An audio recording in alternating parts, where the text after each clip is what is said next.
میرے ابو کے اپنے خاندان کے ساتھ زمینی تنازعات چلتے رہتے ہیں جن میں ہم حق پر ہیں، جس کی وجہ سے میرے چچا اور تایا میرے والد صاحب کے ساتھ لڑتے جھگڑتے رہتے ہیں۔ قرآن و سنت کی رہنمائی فرمائے کہ میں اپنے ان رشتہ داروں کے ساتھ کس حد تک تعلق توڑ سکتا ہوں۔ اور یار جان چھڑا لو، دے دلا کے جان چھڑاؤ۔ ہمارے بھی اپنے اسی قسم کے معاملات چل رہے تھے، اللہ کا شکر ہے والد صاحب کو قائل کیا، 6-7 مرلے زمین خود سے دے دی، ایک کمرشل جگہ کے اوپر تھی، روڈ کے اوپر۔ میں نے کہا جی ہمارے پاس 70 موجود ہے، وہ 77 تھی، اپنی انہوں نے کسی زمانے میں بیچ کے سارے ہمارے قریبی رشتہ دار کھا بیٹھے، بعد میں اس جگہ کی ویلیو چڑھ گئی۔ اب انہوں نے کہا کہ نہیں جی یہ اتنا حصہ ہمارا اور بنتا ہے، مقدمات بھی جیت لیے، پھر وہ سٹے لے لیتے تھے۔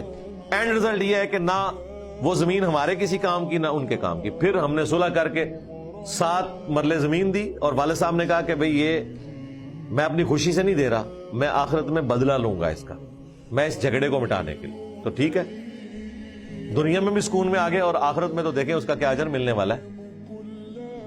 بخاری مسلم میں حدیث ہے، ایک 42 زمین بھی اگر کسی نے دبا لی نا کسی کی، تو 7 زمینوں کا توق اس کے گلے میں ڈالا جائے گا۔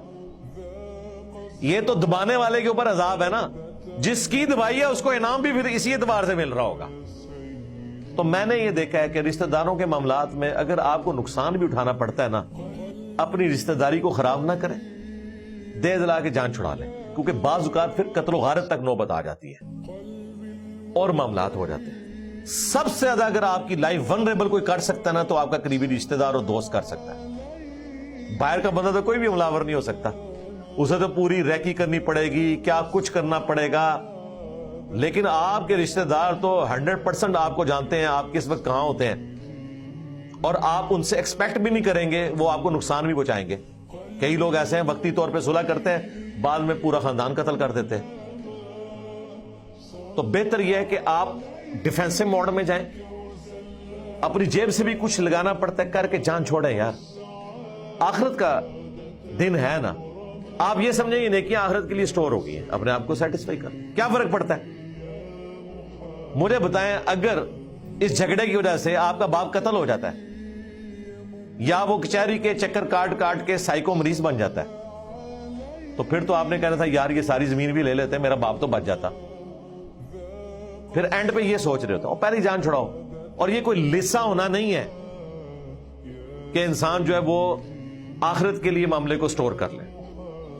سورہ شورا میں آیا کہ برائی کا بدلہ اسی لیول کی برائی ہے، لیکن اگر کوئی شخص معافی کی روش اختیار کرتا ہے نا، تو اس کا اجر اللہ کے حضور پکا ہے۔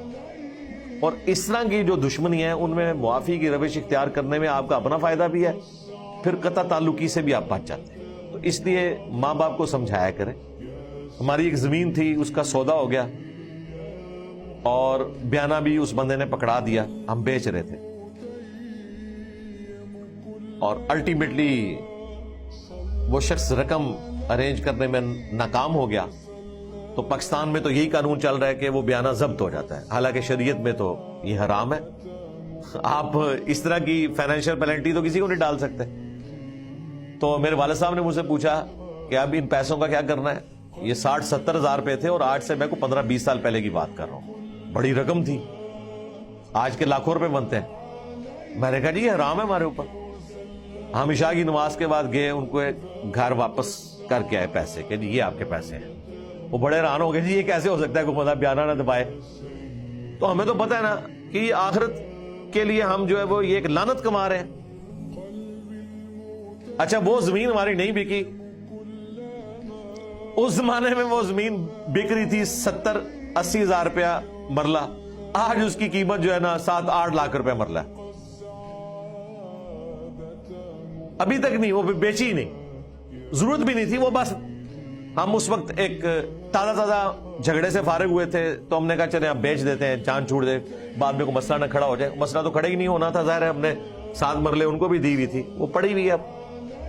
تو اس طریقے سے ڈیفینسو موڈ میں جانے میں دنیا میں بھی فائدہ ہوتا ہے اور آخرت کے پوائنٹ آف ویو سے